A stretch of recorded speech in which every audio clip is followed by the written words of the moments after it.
I knew the park was just right para sa rebulto ng papa. Bukas matatapos ang scaled model. Very good. You can start soon then, Leandro. Very soon, as a matter of fact. Enjoying yourselves.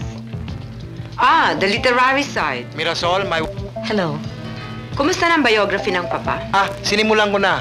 Katulong ako sa pagre-research niya. Wonderful. Anton, any progress? Progress? Here. No. Hindi ganyan ang gusto ko. Ang gusto ko, simple. Simple but dignified. Powerful. Ganyan si Papa nung nabubuhay pa. Well, I can always try again. Please do, Anton. Good morning. It was until now. Sister! Very timely ang arrival ninyo. Oh? Yes? Maraming Kailangan ko makausap si ng Mirasol. aming ospital. Busy siya. Maghihintay ko. Busy siya buong maghapon. Tungkol saan ba ito? Personal. Kailan ko siya pwede makita? Bukas sa Makalawa? Sa isang linggo? Oh, I see now. Marami siyang appointments. Ako ang personal secretary ni Miss De Leon. At kung ayaw mong linawin kung anong gusto mo sa kanya, inaaksaya mo lang pareho ang ating panahon. I can't allow you to see her. Kailangan ko siyang makausap. Gusto kong malaman kung saan niya itinago ang anak ko. 15 taon na akong naghihintay. Guards! Kung gulo ang hanap mo, ayan sila. Magsasawa ka. Hindi niyo ako mapipigilan. Ibabalik niyo sa akin ang anak ko, ninakaw niyo. Hahanapin ko kahit sa impyerno.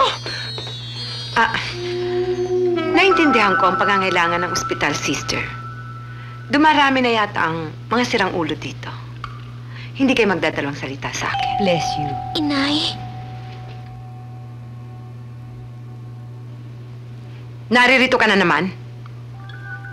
Guards! Maniwala kayo. Kayo talagang nanay ko. Pero kayo talagang inay ko. Batahan niyo pa aminin. Paano kaya natin mapitigil ang pesting? May suggestion ako. Hindi naman natin pwedeng pagalagalain ang batang yan dito sa resort. Ano na lang isipin ng mga tao? Ipasok siya sa ospital. Bitawan niyo ako, sabi! Ayoko sumama sa inyo! Bitawan niyo ako! Bitawan niyo ako! Bitawan niyo ako! May sakit ka, Dita. Kailangan kang gamutin. Hindi ako baliw! Hayaan mo ang doktor ang magsabi niyan.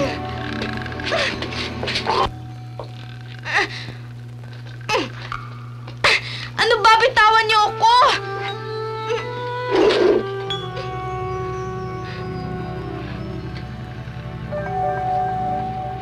Kumusta ating iredera? Are we feeling well today? She didn't take her medicine. Naughty. Ayoko ng gamot niyo. Nahihilo ako. Para maging kalmado ka. Dr. Bustos, kailangan pagalingin mo siya. Nangako pa naman ako kay Miss De Leon. Nakakahiya naman. Marami na siyang perang nayabuloy sa atin. Kaya nga tayo nakabili ng electric shock machine eh. I'm doing my best, sister. Try harder.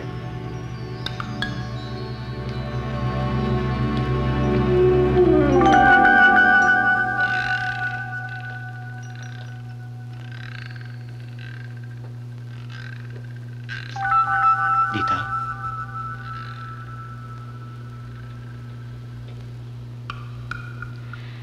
Jean? Jean? Jean? Para sa'yo. Jean, huwag mo ako iwan. Natatakot ako dito. Nandito naman ako Jean, tulungan mo ako makatakas dito. Si Mirasol talagang nanay ko, sabi ng mga tiyahing ko. Maniwala ka sa akin, Jean. Maniwala man kita, wala rin tayong magagawa. Kung yung mga nanay mo, wala sila nagawa eh. Kung di sila pumayag na ilagay ka dito, makukulong ka rin ni Marisol dahil sa ginawa mo. Hindi ba mabuting nandito ka kaysa nasa bilangguan ka? Ikaw lang ang pag-asa ko, Jean. Huwag mo akong pabayaan.